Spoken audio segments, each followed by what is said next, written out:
Hello दोस्तों, आज हम आपको ऐसे फूल गोभी की पराठे दिखाने वाले हैं जो कि आपको इसमें फूल गोभी पराठे का टेस्ट भी आएगा और पराठे का टेस्ट भी आएगा और कचौरी का भी टेस्ट आने वाला। समोसा, कचौरी, पकौड़ी, सारी चीज़ों का टेस्ट आने वाला है जो कि बस बनाने में बिल्कुल ही इजी है। राम राम दोस्तों, मैं हूँ दिव्या फूड चैनल में आप सभी का स्वागत है। आई होप आप सब अच्छे हों, खुश रहें, हमेशा निरोगी रहें। भगवान आपको ढेर सारी खुशियाँ दें, खूब आगे बढ़ें, खूब मेहनत करें। चलिए आते हैं हम रेसिपी की तरफ। दोस्तों देख सकते हैं हमने ले लिया एक फूल गोभी। तो फूल गोभी हमारा बहुत बड़ा था, 1 किलो का फूल गोभी था। मैंने इसमें से थोड़ा सा निकाल लिया था, सब्जी बना लिया। अब जो इसकी फूल गोभी की जो वो अलग अलग कलियां हैं तो उनको हम अलग अलग निकाल लेते हैं। फ्रेश है अभी, तो ये अभी ताज़ा है फूल गोभी। तो आज हम हमको बिल्कुल ईजी तरीके से बनाना बताएंगे और बस एक आध सीक्रेट चीज़ें हैं जो कि हम आपको वो लास्ट में बताने वाले हैं। और आप इस वीडियो को बिल्कुल स्किप मत कीजिएगा, नहीं आपका जो स्वाद है, जो टेस्ट है, वो फिर आप कचौरी, समोसे और नई नई चीज़ों का ले नहीं पाएंगे। आपका इसमें पिज़्ज़ा वाला भी टेस्ट आने वाला है। तो देख सकते दोस्तों, मैंने इनको निकाल लिया है। ये जो डंठल है ना, डंठल के पीछे वाले जिसमें थोड़ा बहुत कचरा सा रहता है, मैंने उसको भी अच्छे से यहाँ से साफ़ कर लिया। ये देख सकते हैं मैंने इनको भी अच्छे से साफ़ किया, बढ़िया से अच्छे से फ्रेश किया है, कहीं भी गंदगी ना रह जाए। तो आते हैं दोस्तों हम आगे की तरफ। देख सकते हैं हमने ये फूल गोभी जो था ना हमारा, हमने इसको अच्छे से कद्दूकस कर तैयार कर लिया। आते हैं हम नेक्स्ट तैयारी की तरफ। देख सकते हैं हमने ले लिया आटा। तो आटा हमारा 300-400 ग्राम है और हम इसमें ऐड कर दिया नमक स्वाद अनुसार ही नमक ऐड करेंगे। अब हम इसमें ऐड कर देंगे अजवाइन। अजवाइन हमें ज़्यादा डालनी है क्योंकि अजवाइन और हाथों से ग्राइंड करके डालनी है, क्योंकि अजवाइन हम इसलिए ज़्यादा डालेंगे, इसका जो इससे अजवाइन से जो टेस्ट होता है ना वो बहुत ही प्यारा, बहुत ही अमेजिंग आता है। और इसमें हम ऐड कर देंगे ऑयल।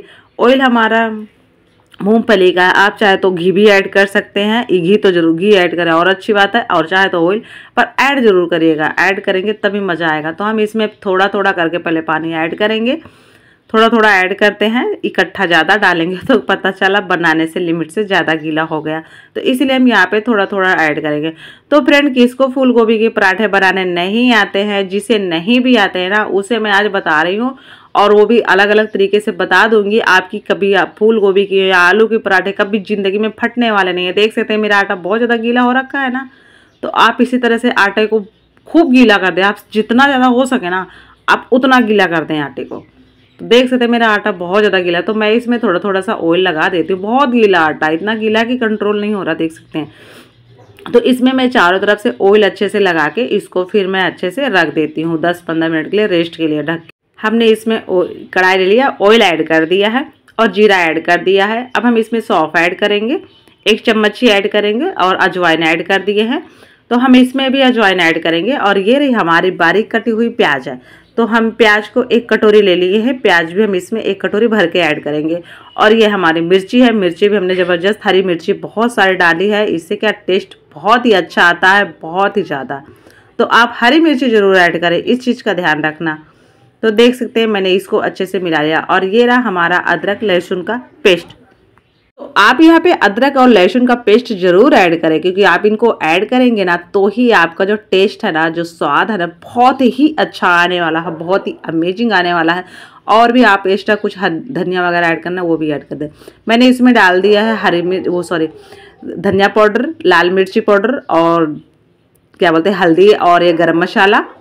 और ये मैं इसमें हींग ऐड कर देती हूँ। इसमें हींग जरूर ऐड करें। हींग ऐड करने से क्या हमारे बॉडी के लिए बहुत ही अच्छा होता है, गैस नहीं बनती हमारी बॉडी के लिए, बहुत ज़्यादा फायदेमंद होता है। तो मैं इसको ऐसे थोड़ा सा हल्का सा भी से इस तरह से भूनूंगी, क्योंकि नहीं मसाले हमारे जल जाएंगे, क्योंकि कढ़ाई अभी पूरी तरह से अंदर से सूखी हुई है तो जलने के ज़्यादा चांस रहेंगे। तो मैं इसमें ऐड कर देती हूँ मेरा जो फूल गोभी है, जो हमारा कद्दू कसा हुआ है, हम उसको भी इसी में ऐड कर लेते हैं साथ में। देख सकते दोस्तों मैंने इसको ऐड कर दिया है। और अब एक चीज़ का हमेशा ध्यान रखना, जब हम फूल गोभी को फ्राई कर रहे हो ना, तब हमें जब भी फूल गोभी ऐड करेंगे ना, अभी तो बस मैं इसको थोड़ा मिक्स कर रही हूँ तो इसलिए मेरा गैस का फ्लेम लो था। तो देख सकते हैं मैंने गैस का फ्लेम हाई कर दिया है। अब यहाँ से लेके अब आपको एंड तक गैस का फ्लेम हाई ही रखना, लो बिल्कुल नहीं रखना। इस चीज़ का पूरा ध्यान रखना। आप लो कर दिए ना तो जो आपके फूल गोभी है ना पूरा पानी पानी छोड़ देगी। इस चीज़ का पूरा ध्यान रखना, आपको याद रखना इस चीज़ का। लो नहीं करना, हाई ही फ्लेम रखना। हाई फ्लेम रखोगे आपकी जो फूल गोभी है बिल्कुल भी पानी नहीं छोड़ने वाली, इस चीज़ का पूरा ध्यान रखना। और नमक अभी बिल्कुल नहीं डालना, इस चीज़ का भी ध्यान रखना। नमक हम लास्ट में ऐड करेंगे। तो देख सकते हैं अभी इसको मैंने मतलब हाई कर रखा था, तो अब मैंने बंद कर दिया। बंद क्यों कर दिया? क्योंकि अब ये मेरी अच्छे से पक गई है। तो मैं इसको काफ़ी टाइम हो गया, मतलब 4-5 मिनट मैंने इसको अच्छे से मिलाया है। तो अब वो हो गया, देख सकते हैं वो ठंडा भी हो गया। ठंडा होने के बाद हम इसमें ऐड करेंगे नमक। और नमक जब ऐड करेंगे जब हम इसको बनाएंगे, या इसको है या आलू है कुछ भी है हम बना रहे हैं ना उसके पराठे, तो हमें नमक जब ही ऐड करना है जब हम उसको बनाना हो। पहले से ऐड कर देंगे तो हमारा वो जो भी हमारा भरने वाला वो हमारा गीला हो जाएगा। तो आप देख सकते हैं फ्रेंड, है ना मेरा आटा कितना गीला? आपको लग रहा है गीला है या नहीं? बहुत गीला आटा, इतना गीला आटा है। अब आप बोलोगे तो अब उस पर होलसे पे चिपकेगा, बिल्कुल नहीं चिपकेगा, ये मैं गारंटी के साथ बोल रही हूँ। तो आप जब भी बनाएं आटा इस तरह से बहुत गीला रखें। देख सकते हैं कितना गीला आटा, बहुत ज़्यादा गीला है। तो दोस्तों मैं लोई ले ली हूँ, तो लोई आप अपने अनुसार रह सकते हैं, बड़ी छोटी। अब इसको हम अच्छे से भर के बढ़िया से इसमें भरेंगे, अच्छे से ज़्यादा भर के बनाएंगे, क्योंकि ज़्यादा भरेंगे मज़ा आ जाएगा, खाने का मज़ा ही कुछ और रहेगा। तो देख सकते हैं दोस्तों, मैं इसको इस तरह से, आपको थोड़ा ये और भी अलग अलग तरीके से भरना आता हो तो वैसे भर लीजिए। तो फ्रेंड मुझे इसी तरह से भरना आता दोस्तों, तो मैं इसीलिए इसी तरह से भरती हूँ। और मैं इस तरह से भरती हूँ, मेरी आज तक कभी पराठे ज़िंदगी में फटे नहीं, जब से मैंने बनाना शुरू किया, स्टार्टिंग किया। तो देख सकते हैं दोस्तों, मैंने इस तरह से भर लिया। अब मैं इसमें सूखा आटा अच्छे से लगा लेती हूँ। एक बार मैं इसको हाथों की सहायता से इस तरह से बढ़ाऊंगी। देख सकते हैं दोस्तों, इस तरह से मैं इसे अच्छे से बढ़ा दिया हाथों की सहायता से। तो अब मैं इसमें वापस एक बार सूखा आटा लगा के इसको झाड़ देती हूँ। और मैं देख सकते हैं अब इसमें मेरे होलसे में भी बिल्कुल भी सूखा आटा नहीं है। अब मुझे इसको हल्के हल्के हाथों से 2-4 बेलन इधर उधर मारना है, और ये देख लेना फटाफट बढ़ जाएगी अपने आप से। और ये कहीं फटेगी भी नहीं, ये भी देखना आप, दोनों तरफ ही नहीं फटेगी। ऐसा नहीं कि एक तरफ फटी रहेगी एक तरफ नहीं, कहीं से भी नहीं फटने वाली, अपने आप बढ़ जाएगी। क्योंकि इसलिए बढ़ जाएगी, आटा हमारा बहुत ही गीला है, इतना गीला आटा है कि अब हम क्या बताएं। और इतना आटा गीला रखोगे ना तो आपके जो पराठे हैं ना इतने फूलेंगे, इतने सॉफ्ट बनने वाले हैं कि क्या बताएं। एक बार बनाएंगे ना मन करेगा रोज रोज बनाएं। तो दोस्तों मैंने उसको बेल के तैयार कर लिया, देख सकते हैं आ गए हम तवे की तरफ। तो अब हमें इसे ऐसे यूं ही अभी अलट पलट के पकाना है। अभी हम ऐसे इसलिए पकाए, 2-3 बार इसको अलट पलट दिए हैं। इसको थोड़ा सा अच्छे से पकने के बाद ही इसमें ऑयल घी जो भी लगाना है लगाए। तो मैं इसमें घी अच्छे से लगा देती हूँ। और आप चाहे तो इसमें घी डाल भी दें, डाल दें तो और भी मज़ा आ जाएगा, परंतु मैंने ज़्यादा ही डाला है, लगाया है। तो देख सकते हैं बन रहा ना करारेदार बढ़िया ज़बरदस्त पराठा। आपने ऐसा कभी पराठा बनाया हो ना तो प्लीज़ प्लीज़ प्लीज़ कमेंट करके ज़रूर बताइएगा। और मुंह में आ गया ना आपके देखते ही पानी।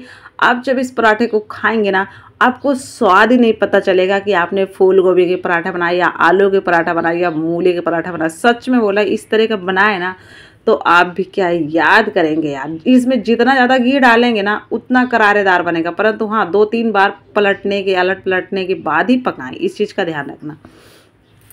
तो सीक्रेट चीज़ तो बस हमारी यही थी कि जो आप उसमें घी ऑयल ऐड करें ना तो उसको बढ़िया अच्छे से 2-3 बार पकाने के बाद ही ऐड करें, तो आपका पराठा करारा और सॉफ्ट और मज़ेदार बनने वाला। तो फ्रेंड देख सकते हैं पराठा हमारा बनकर हो गया तैयार। अब आपने किसने फूल गोभी के अभी इन दिनों सर्दियों में पराठे बनाए हैं, खाए हैं, नहीं खाए, तो प्लीज़ प्लीज़ कमेंट करके जरूर बताइएगा किसकी सबसे पसंदी फूल गोभी पराठा है। मेरा तो सच में बहुत ज़्यादा पसंद है फूल गोभी पराठा है। पराठे तो मुझे बहुत पसंद है, परंतु मैं थोड़ी हेल्थ की वजह से कम खाती हूँ। और वीडियो अच्छा लगना तो प्लीज़ प्लीज़ प्लीज़ चैनल को जरूर सब्सक्राइब करिएगा। और देख सकते हैं इसके साथ हम चटनी के साथ खाने वाले हैं। और वीडियो को जरूर आगे शेयर कर दीजिएगा और कमेंट करके जरूर बताइएगा आपको हमारे पराठे कैसे लगे। तब तक हम आपसे मिले किसी नेक्स्ट वीडियो